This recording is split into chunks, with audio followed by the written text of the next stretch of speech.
Hey everybody, what's good? This is Thea's Complex Mind, Simple Man. I know I look tired. I am tired. Um, I'm only on. I'm probably going to be on for a pretty short run. Be real with you. I hope you caught my video earlier, where I was talking about a number of things, but it was centered around this most recent Supreme Court decision, the Voting Rights Act, 1965.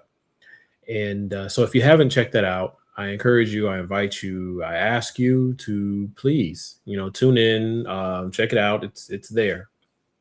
But this evening, this is probably going to be a pretty short one. Um, if you have comments, we can talk about anything you want to talk about. Perhaps someone would join us here momentarily. I'm not sure. But I just want to make sure that I clear up what I perceive can be some confusion. Um, if you're not familiar with how I move, how my mind works, things like that, I can see looking back at some of the content where maybe there could be an opportunity for confusion. Um, so like right now, this is Friday. Friday, I like to talk about the third party solution, third party options. And the reason why I'm talking about third parties is because right now, um, hey Park, how you doing, brother? Um, sorry, I'm having trouble with my mouse. I even changed the batteries. It's still not doing like it's supposed to. So, um, but thank you, Parker, for tuning in, brother. I appreciate it. So there's two main things that are happening on my channel. There's the third party content that you'll mainly catch here on Friday, sometimes on Saturday, because if my schedule doesn't permit, I won't record on Friday. Or if I just don't feel like it, I won't record on Friday. I'm a little inconsistent. I'm very inconsistent with recording. But yeah, I have the third party content. And then there's content that'll more than likely, like yesterday, be centered a lot more on the Black community and coming from that very targeted perspective. And where you may see some contradictions, I assure you, there really are not. It's just important to understand where I'm coming from. Okay. So the way that I would move, or the way I do move, in my perception of what is most important, what is the priority for the Black community, and how we should take in some of this information, interpret it, and then chart a course from it, that very well can and oftentimes will be different than when I'm talking about the third party project. Because the third party project, this is me, I guess, looking at that aspirational angle where I want to discuss in real terms what we want to see coming out of this current era. Because in one way or another, this era will pass.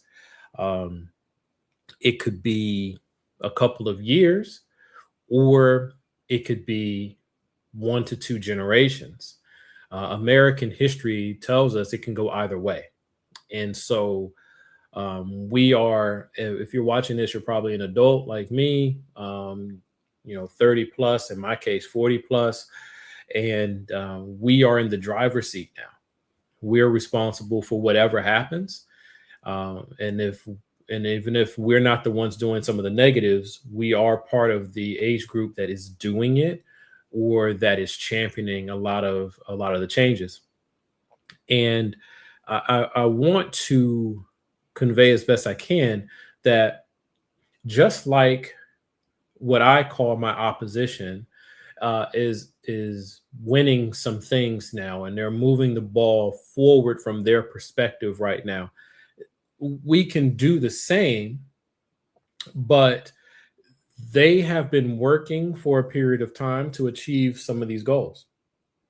And many of us are working right now to achieve different goals. So they are reaping some of the benefits of their prior work. And one day we too will reap the benefits of our prior work if we stay committed and intentional. So when I'm talking third party or I'm talking just left politics, that's what I'm saying. I'm saying the effort has to continue, the work has to continue to go on if we ever want to have something different a year from now, 4 years from now, 5 years from now, 10 years from now. The only way you're going to get something better later is to do something better now. And so that's what I'm talking about when I'm speaking like tonight about third party politics. But if you pick up some of my other content where I'm speaking more specifically to and about my community, the Black community, that can be quite different because in many cases, my prescription to us is not very political. The political machine is such that our voice is largely drowned out. We are under immense attack, and we're not going to win any of the current fights. We're just not. For one reason, we're not organized in that capacity, and for another, we're just up against a larger set who has more power and more entrenched positions. So America literally will be whatever white America decides it's going to be. And so when I'm talking to my community, I'm speaking from that lens because it's like, hey, America's going to America. And so what do we need to focus on to cope, and not just cope, but use this time to build and move into something bigger and better, so that the inheritance of our children is not just whatever misery white America leaves for us, but what we can actually wrest from this time to benefit our children and our grandchildren. And yes, I am angry. I'm disgusted by the fact that we are still dealing with the same issues, which to me it just further proves what cultural issues we are dealing with, and they will not change. So the if the forces that we're against aren't changing, then our tactics and our approach has to change. So if you're looking at my content where I'm talking to my community, that is what's happening. Okay. I'm talking about we have to make some shifts and some changes. We're behind time to make some of those changes. And I'm talking like that. But tonight, I'm talking about the third party, like I said. And that is something that I believe for an effective third party, it can't be based on like racial identity. It's not a matter of being colorblind. I don't believe in color blindness. I need you to see me. I need to see you. But it is about not centering any one group, and that includes my community. Okay. So when I'm talking third parties, I am saying, well, we need to center our ideas and aspirations. What should it be to be an American?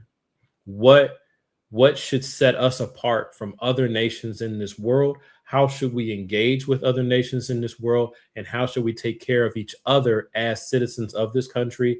And how do we help those who wish to become citizens of this country become citizens of this country? Right. So it's purely political and nationalistic. And so if you're not picking up what I'm putting down here, it will sound like contradictions, but it's not. It's the simple fact that to be black in America is to literally live in two worlds simultaneously. That's just the reality. And so I'm not double-minded. I'm just living double world. I'm just living in two different worlds. That all being said, tonight I do want to touch on go into again what I'm thinking about as far as the Supreme Court. So, huh, focusing on the ties that bind us, right? Because, like I said, this is third party. We have now watched where a woman's right to choose her bodily autonomy has been eroded. and that was done at the hands of the Supreme Court. We're we've watched as the 14th Amendment was under attack from the standpoint of making sure that minorities could get into school. Yes, they scapegoated and used the passions of the Asian community just to kind of be seat fillers or a distraction in the 14th Amendment community commentary early on. They literally pitted the Black community against the Asian community in a false battle for rarefied space, but it is what it is. And so they use that to kind of soften the ground. And then they followed up with that by going right at birthright citizenship. So, and that was to get at the specifically they were targeting Latinos, but it's really about anyone who's an immigrant to this country that does not come from a European country. And so if you're zooming out and you're looking at it like this, like I'm laying out to you, they're attacking a woman's ability to decide how she manages her own health, her own body. Um, to even have that type of an argument is to assert that a woman does not have equal rights to any man, and that's a serious problem. Um, there's no added value in my eyes to what genitalia you possess. Um, you are an individual. You are a person, and so as a person, you should have the same rights, especially as it comes to how you govern your body, as anybody else. Okay, male, female, intersex, I don't care. You're a person. So, as a natural born person, you should have the same rights and controls over your body. And so, I think as a third party initiative, as well as for the Democratic Party, that needs to be a rallying point. But that's not enough. We also need to clear up citizenship. Citizenship, there needs to be we need to repair the process. We need to invest in the process. We need to do things and make it so that people can actually traverse that system and become citizens who want to be citizens. And we can't do that with some of the stuff that the Supreme Court's doing. Let's see what Parker has here. One question related to the Supreme Court reforms is whether or not it's even viable for a general election candidate to win while publicly taking the stance that they'll try to add more justices. Actually, normally I would say that that would be a pretty rough call, but in the current climate, I think this is, if not the best time, if not a time, it is the best time for a candidate, be they the Democratic candidate or an independent, to make that stand. It's edgy enough that it will force attention, so that's important. But then also, it's something that the vast majority of the country, even if they don't agree with the prescription or the solution, they do agree that something has to be done. This Supreme Court decision that basically eroded what was left of the foundations of the Voting Rights Act is deeply unpopular. And the consequences of the overturning of Roe v. Wade is deeply unpopular. Roe v. Wade wasn't popular, but the overturning became deeply unpopular. But the Democrats are so woefully inadequate to the task that they didn't maintain the energy behind it, because women are still dying. Women are still suffering behind that decision, but the Democrats aren't talking about it. Right. And then we have the fact that the Supreme Court and what they're just kind of turning a blind eye to what ICE is doing and what the president is doing that's overstepping his authorities. It's very unpopular, very unpopular. So I think this would be a good time. I think this would be a really good time to make that a central point. I remember people saying Biden should have taken that stance in the debate with Trump in 2020. People said that, but I don't know that that would have been as good a time, because it was, I would have agreed with it, but at that time, I think America didn't see it as urgent as it was. They saw it as an inconvenience, not a real problem. Um, Citizens United as a problem, but it was so high in the clouds that the average person just couldn't think about it because they already thought everybody was corrupt anyway. Um, and then the immunity decision for the presidency, Trump wasn't president at the time, so it was um, largely like a fear tactic. Like you should be afraid of what this can mean if Trump were to become president. But at the time, Trump was not president, so people did not sufficiently become engaged because we all knew, no matter what you think of Biden, we all knew he wasn't going to, do anything, overtly illegal that it would even matter. So if he had tried to take that stance in 2020, um, it would have gone really bad. It would have gone really bad because it would have seemed like the Democrats are trying to overstep themselves and trying to reshape the country. And in that particular climate, there was no appetite, like no appetite for that. So I think now is a good time, but then wouldn't have been a very good time.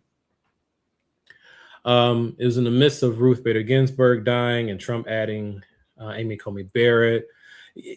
Yeah, that time frame is a little foggy for me because so many things keep happening behind. But like, there's the discussion of Barrett. I mean, Ginsburg should have resigned sooner, but that's nothing you can do about that. She didn't. There's the fact that they set a standard for what it takes for a president to be able to put someone in office, and then they immediately violated it to put Amy Coney Barrett in. But the Republicans, if one thing they've always been consistent on, at least for the last 30 years, is that they will say what should be because they know it will handcuff what the Democrats will do, but they will always do what serves their pursuit for power. And that's the one thing you can always rely on. So if a Republican in office or a Republican think tank or a Republican organization or a conservative organization says you should not do this thing, it is incumbent upon all the rest of us to listen to what they just said and then run it through. If they were to do the thing that they said not to do, would it benefit them? If yes, that's exactly what they're going to do. If no, then they believe it. And it's really that simple. They are on a pursuit for power. And in a pursuit for power, you do whatever you have to do tactically in order to achieve your strategic goals.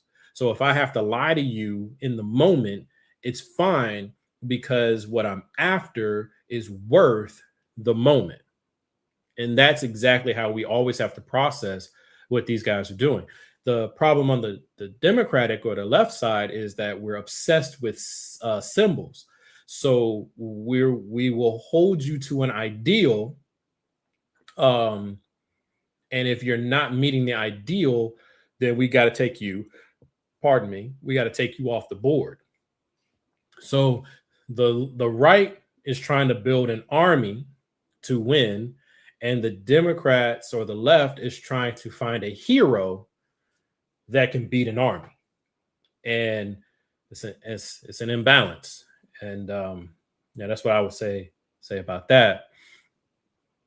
I agree. Now is a better time. Yeah, I'm like, unfortunately, and this is a deep frustration for me, is the nature of humanity is that the vast majority of people are unconscious. The vast majority of people are just responding to stimuli. They do not hold outrage. They do not hold any opinion for long. It is a very much a hot stove state of being for most people. So if I was going to quantify it, I would say 90% of people are very much hot stove. I touched it, so it had to happen. I had to see it, I had to touch it, it had to hurt, and then I didn't like it. But I'm not going to hold on to how much it hurt. I'm only going to hold on to the fact that it hurt. And once it's no longer hurting, then I am not concerned about it again. And that's how most people are. They're literally, if I was like trying to, and I can't even put the words in a good picture, but it's just, they are set on a track where they move. And if you put an obstacle in front of them, they will bump into it and they will careen off to another direction.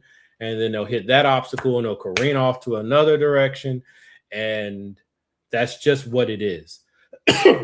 They will either run into it or at the last minute, they will try to veer away from it. But they're not going to pause, think about the fact, hey, I am in a maze. And the power that put me in this maze, what is their intent for me? How do I operate in such a way that I do not satisfy their intent for me? That is not how most people work. And that's how I try to function. That's probably how many of you try to function, but that is not how most people function. And so it's so sad and it's so daunting because you see it coming, you see what's happening, but you unfortunately are the alert sheep in the herd, screaming to all the rest of the sheep who simply just want to eat grass and they're willing to do it whatever happens. Yeah, you said, and then they touch it again 4 years later. Like they don't even wait that long, bro. Like they touch the hot stove. Um, like I'll use, yeah, let's use Trump, right? So what did we really experience in the first term? We experienced a man who was deeply vengeful, spiteful, corrupt, lazy, incompetent, all the things. And from the time he took office, so he took office and he had whatever was the economy that Obama left. Okay. And I'm not trying to make an endorsement of Obama. I'm just saying time wise, roughly the first 2 years of any president's term is the economy of the previous president's term. And then the last 2 years of a president's first term or 4 years is their economy. And it carries into the next year. So everything moves in a 2 year cycle. So Trump came in, he had the benefit of the last 2 years. Okay. So it looked good. He gets credit for it because he was the president. But it takes time for his policies to work their way through the world, work their way through the system, which is why they end up at about 1.5 to 2 years where their changes start to manifest. Well, right at that time, COVID hit. So being that we have like the memory and the impulse memory or whatever, the muscle memory of a drunk monkey, we just don't hold on to it, right? So, oh man, COVID happened. Before COVID, the economy was decent. COVID happened, which is bigger than any president. So I can't blame him for anything that happened with the economy during COVID. So my lasting memory of his economy is that it was good. Completely ignoring that the entirety of that was the first year and his first 1.5 years was Obama's economy. So he gets credit for the positive economy. He gets a pass on COVID, no matter how bad it was, because we're all going to write COVID off as a plague because that's what it was. And we're going to say, well, he didn't do a good job managing it, but who the hell can say what a good job would have been? Because nobody knows. So give him a pass. And then he's out of the office. He's out of office. Biden comes in. He has now inherited for his first 1.5 years is Trump's economy. He has to fix that, which is what Democrats always do. And then he gets the economy start to slide back up again. Trump comes back. So he gets credit for the first 1.5 years. And like right now, here we are, 1.5 years, 2 years in, and Trump is getting credit for an overall durable economy. We have some headwinds. We got some issues coming. We got all those things happening. But the American economy has been resolute. It's been durable. We've lost jobs, but we haven't hit a recession. We have unemployment, but it's not exploding. So he gets credit for that, even though technically year and a half it really belongs to Biden. The next year and a half, 2 years, that's going to be belonging to Trump. But now we have the Iran war, we have the oil crisis, we have Israel acting a straight fool. So he's created a whole nother mess like COVID that he will now get a pass on, right? He'll get the benefit of, well, who the hell could have managed that, man? The world caught fire, could he have done a better job? Maybe, but who else had to deal with this? And that's how he'll be able to skate through. He'll be able to skate through that one. Oh, and the stove promise to deport immigrants, right? And I like the fact that you circled that back, Parker, because like the immigrant thing in and of itself is a problem. In and of itself, it's a problem because they were scapegoated as being others. People are, regardless of what the economy is doing, absolutely ignoring what the stock market does. But what people are suffering through for the last 30 years is an economy that is priced higher and faster than our incomes are, because for the last 30 years, employers have decided that they no longer have to do what they used to do. For the younger people out there, when I came out of college, it was the last part of it, so it was the early 2000s. But we got a cost of living increase, and then you got whatever your merit increase was on your job. So you got 3%, like that was going to happen. And then based on your performance, right? They had screwed metrics, but based on your performance, you had another 3 to 5% that you were working towards. So you could legitimately get about 5 to 10% of a annual increase just from doing a good job. Okay. And that tapered off very soon. Very soon. In fact, I mean, when I first came out of college, I was a year late. The year before me, they were giving college graduates signing bonuses for coming to work. Right. And I didn't do that when I came out, but I was just a year late. So all that stuff is gone. So we're watched everything move at a steep trajectory upwards. But as far as cost of living, but our income has been just puttering along. So the only way that you could outpace inflation, or at least over the last 20 years, the only way you can outpace inflation was to get a promotion. If you were trying to outpace inflation by doing a good job, that wasn't going to help you. It wasn't going to get you there, because instead of getting the 3% cost of living plus the merit increase, you were fighting for the 3%. That became your merit increase. The cost of living was gone. So if inflation is 3.5% to 4%, and the best you could get was 3%, you're already losing year over year if you're just staying on the job. You have to get promoted. And then the nepotism and the networking and like LinkedIn really helped usher a lot of this in, where we thought it was democratizing the system. It wasn't. It was actually increasing the value of networks. So now who was even more important as far as how you could get more money. And so if you didn't know a lot of people, if you're an introvert, you're screwed. If you weren't born into the right family or the right social network, you're screwed. That's just what it was. So that happened, gets no coverage, but that's what happened in large part. And so here we are. And it's even worse now because there are no promotions to get. Companies are not promoting people. If you look around your job, because I'm sure yours is going to be a lot like mine, not a lot of people are getting promoted. People get lateral moves. They move from this department to that department, and they might get a little bit of money, but they won't get a promotion. They won't get more authority. They won't get more responsibility. They won't get more money for real, right? The only way you're going to get real money, 10 to 15%, or a $10,000 to $20,000 increase, you got to go somewhere else. Just got to. And that's the era that we're kind of exiting right now because it's actually getting worse. But I'm sorry to get all off on a tangent, but I just think that that's super important um, as a backdrop because when we're talking about the immigrant situation, corporations knew what they were doing. They know what they've been doing. They're flunkies in Congress and everything. They know what they've been doing. So they have to sell a bill of goods to the gullible and the most desperate among us. And what do? Same thing that's always worked throughout history, not just American history, history period. You point at the other. The Latinos are taking your job.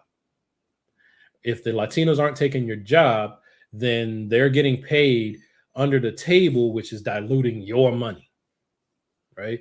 So that's kind of where they gave them somebody else to be mad at. Unless you're Trump 25, try to implement the most insane tariffs 4 months into your first term, then it's no longer buys and counting. Well, funny enough about that, Parker, is Trump's tariffs, other than really disrupting our relationships with our trade partners around the world, because trust was eliminated, reciprocity was eliminated, corruption and payoffs were elevated. Those are important. That's what the tariffs did. But the tariffs themselves really had very little impact on the economy, very little impact. And the reason for that is because he would put in a tariff, he would announce a tariff, okay, because he's not using Congress to do any of this. So he would announce a tariff of, say, 10%. But then behind the scenes, he would cut out a lot of exceptions to the point where the tariff didn't mean anything. Or he'd suspend it. Or he'd quietly sunset it and we wouldn't even realize it happened. So the only thing we know is what the news chose to tell us, which was he put the tariff out there. But the rest of the world knows that the tariff never went into effect. So like the money people think is going to come from the Supreme Court, deep sixing his tariff policy. It's not as much money as people think. And then you can't account for it anyway. So that's one of the funny things about this whole tariff thing. It was good for moving the needle politically. It made good headlines. It pushed inflation on our end because our cost of goods did go up. But the companies that charged us more because they said that tariffs made their cost of acquisition higher, most of them really did not suffer the increase that they claim they did, but you never let a good crisis go by. So, of course, our prices went up. They will not come down. This is the new normal. The only prices that are allowed to fluctuate in any true degree are going to be like your fuel costs. But even then, I'm not using any graphics, but if you keep doing the spikes, right? If you've ever sat through an investments presentation or illustration, when we show you market performance over time, and you'll see a bunch of peaks and valleys, and then we draw a line between them, averaging it out, and that's your growth curve. That is happening to us. So even though the prices go up, they go down, they go right, like with gas, when you put that growth line in there, you will see the price still went up and they're not coming down. We just established a new normal. Best representation of that, in my view, would be Katrina. It showed the oil conglomerates what we could sustain. And so our gas prices shot up above $4 during the worst of Katrina, and then it dropped back down to around $3. And then it hovered anywhere. I'm in Georgia, and it hovered somewhere between 280 and $3 forever since. We never saw 220 again. That was what? You used to pay that much? No, we don't do that. So yeah, man. But I did want to just say that as far as like how the tariffs they hurt us as consumers, but it really didn't hurt the market as much as we think it did. So there is that. So circling back about the Supreme Court. So I said, we had the Roe v. Wade, we had the Voting Rights Act decisions. We've had the presidential immunity decision. We had these different things. So for me, this says to me that the Supreme Court is a problem. Okay. Now, wow, big news flash. But no, seriously, the Supreme Court is a problem. And truly, the Supreme Court has taken a sense of authority and power that they actually don't even have rights to. The Supreme Court is not truly the final arbiter of what is constitutional. That has just become common lore.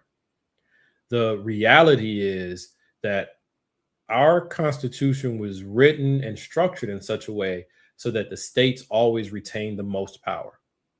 That is how our system of government works.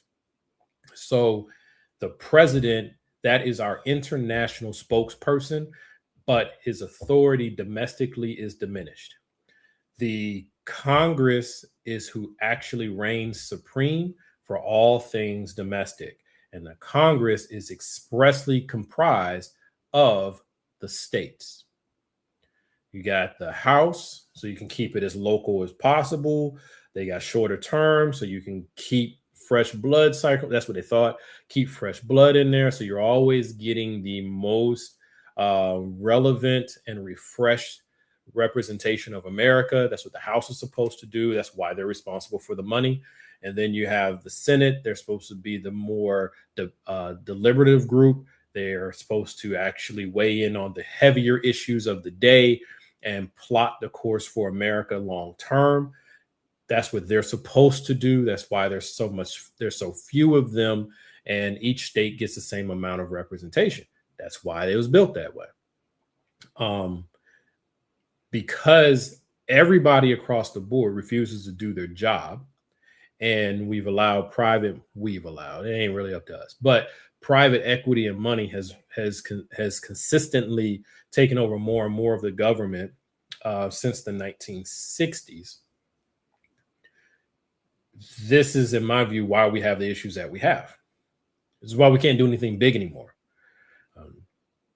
There really hasn't been anything big done since the 60s, if you think about it. And the 60s required people to die, right? Martin Luther King had to die for the Voting Rights Act, right? They weren't going to do it without him being murdered. We haven't had anything big since then. So there you go. But if we want to put a check on the Supreme Court, there's really only two ways to do it. The first way is the hardest way, but it's the most effective way. And that is, we, the voters, have to decide we want better. And because that means personal accountability and responsibility, the potential for something like that is very low, very low. Because you'll have to overcome party politics. You'll have to overcome entrenched. It's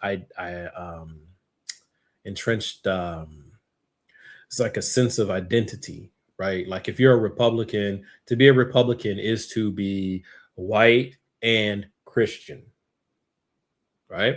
So in order for those who truly treasure being Christian, and they truly treasure their perceived identity of being white or part of the white group, and patriotism, because those two come together, that's a very hard thing for someone to overcome, which is why we see so often people vote against their best interest. Really, to them, they're not voting against their best interest. They're actually voting for their best interest despite things that they wish were better. Like they wish that America took better care of the heartland. All right. They wish America didn't treat flyover country as flyover country. They wish their children didn't have to move to the big cities and lose their sense of identity and their sense of family. They wish, they wish, they wish. And if that was all it was, maybe they could overcome it. But for them to say, wow, you know, the Republican Party, for all their talk, they're not delivering on any of the things that I need to address the things that I just rolled out. Um, they can't overcome that, because to overcome that, you have to decide that being a Republican is not synonymous with being a Christian. And there's very few things people hold closer to their identity or their life than their religious faith. And so if you have grown up from knee high with that perception of your faith, there's nothing that someone like me or someone on the outside is going to say to you that's going to change your perception, because it's not that you don't understand your faith. You understand your faith as far as you're concerned. I understand my faith. And it's you who are contrary to what I've been taught my faith is. And it's been systematically programmed that my faith is tied up or synonymous with or walks lockstep with being a Republican. So they're not voting against their interests per se. They're voting according to their culture. And culture is a very, very hard thing to overcome. It's a very hard thing to overcome. You have to be personally affected in such a way that your world breaks. You suffer a schism, so to speak. It's a very personal experience, and everybody's not going to go through that. And your support system, wherever you sit on the spectrum, wherever you are, your support systems are developed in such a way to help you through those moments of crisis. So if you're in a moment of crisis and your support group is the support group that says God, guns, and Bibles, God, guns, and Bibles just makes sense. You just take it, because who loves you? These people. What do they believe in? Those things. Okay, that's what it is. You know, that doesn't mean I agree with their worldview, folks. It's just that I understand. I understand. And so if I wanted to speak to, say, a MAGA person, which I don't, I would be more sensitive to the fact that, except for the like violent racists, um, we just have a different way of viewing the world. And if I respect them enough to talk to them, and I can work through the programming that's been laid on top of them, then they and I can come to some level of an understanding or an agreement, and at least connect on a personal level. I personally don't have the patience for it, so that's why I'm doing it. But I think it's important for people to think about that. Um, Everybody who is MAGA is not, or MAGA voter is not a bad person. They're not. Um, they are your opposition. At least they're my opposition. They are my adversaries. But it doesn't mean they're bad people. It just means they have different goals and different views. Um, it's easier for me to have these conversations with someone who is just a conservative or a Republican, and then I can have those discussions all day long.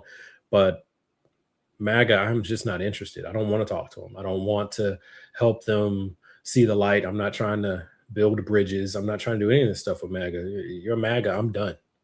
You know, because after all these years, um, I'm not saying that you should hold racism at the same priority ranking that I do, or I'm not saying you should hold racial equality or justice at the same point I do. I'm not saying that you should hold compassion towards your fellow man at the same point I do, but I can say that you don't prioritize those things.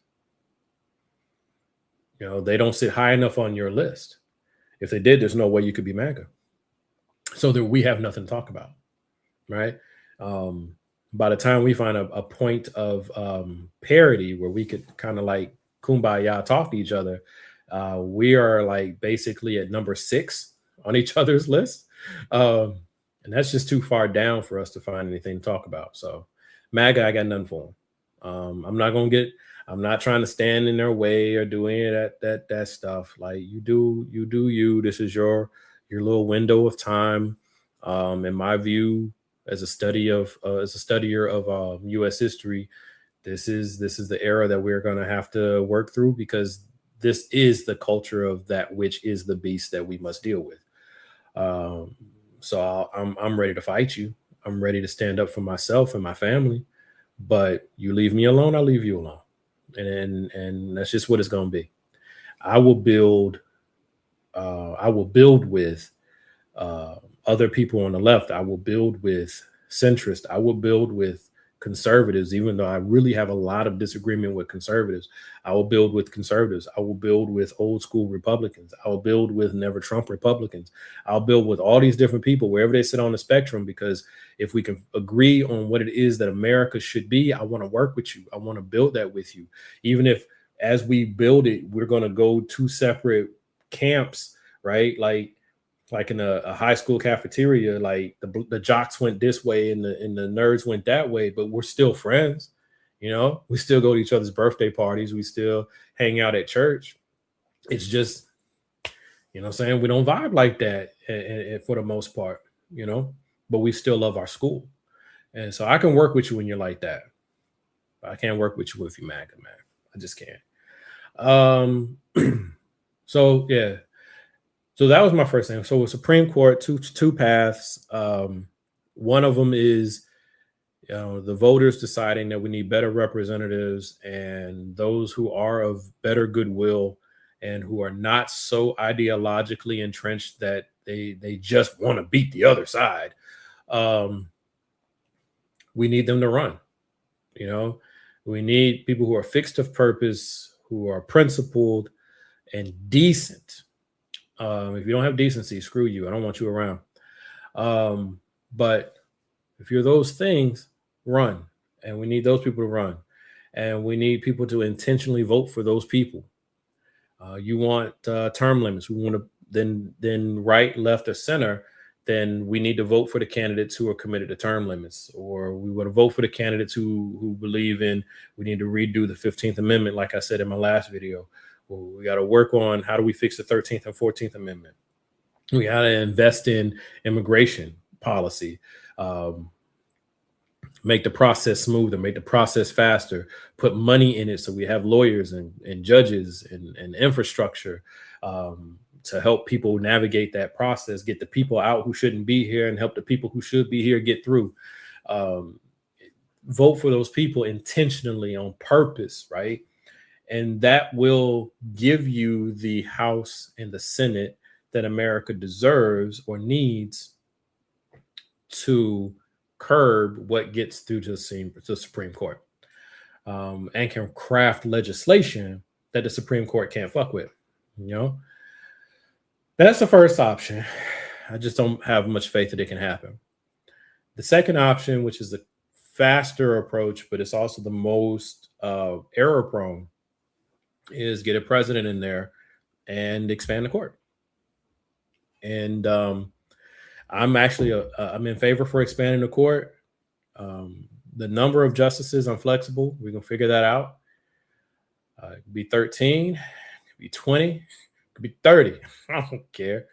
But you have let's say a 6-panel jury. I'm not jury, but because the justices are the jury. So you have 6-panel jurists, and they hear cases, and they have a rotating docket is randomized. So you never know which 6 will be on any one case, which will make it harder for the billionaire class to buy them. We put the right controls in to make it a felony and make it punishable and pursuable, which means you have to make the justice system truly independent of the executive branch. So now you literally have to create something that is overseen by the executive and the legislative and the judicial branch. Like all three of them have authority over this thing called the Department of Justice. And now they will have the independence that's necessary to pursue the Supreme Court. Or you might not even have the Supreme Court having any say in them per se.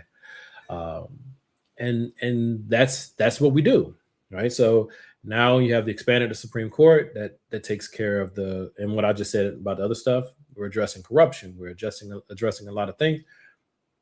Boom, there you go, and we can correct some of this horribleness. But even within that, you get the right Congress. I don't care what the Supreme Court says. Just write a law and overturn what the Supreme Court says. Congress always has the authority. So the real issue in our country is we don't have a functional Congress. And we don't have a functional Congress because they've been paid for. And so we don't have a way to rein them in because of things. So that would be my prescription. I'm going to kind of wrap here. Supreme Court, that has to be something that is a commitment of the third party that I would advocate for, and it's something that honestly the Democratic Party, they need to put out a plan for their version of what they need to do about the Supreme Court. That has to happen. Any third party who wants to be taken seriously, you must have a plan for the Supreme Court.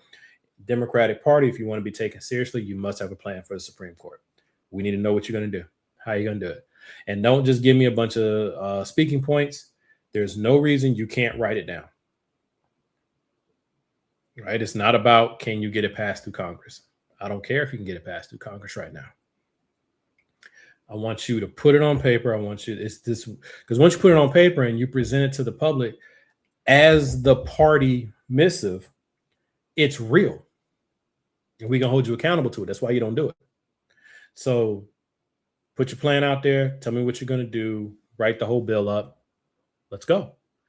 And so expand the Supreme Court or change how Supreme Court justices get through. Term limits, for example, recall options. All of those things need to be looked at. That's what I would say as far as addressing the Supreme Court. I'd be interested in your thoughts. And Parker, again, thank you for tuning in and joining me this evening. I really do appreciate you, brother. And if anybody else sees this video, I encourage you, please, if you want to join me and talk through some things, there's my email on the screen. It's been up the whole time. Or put some comments in. We'll chat about it. We'll talk about it. But my name is Theus, Complex Mind, Simple Man. And I'm just thinking out loud.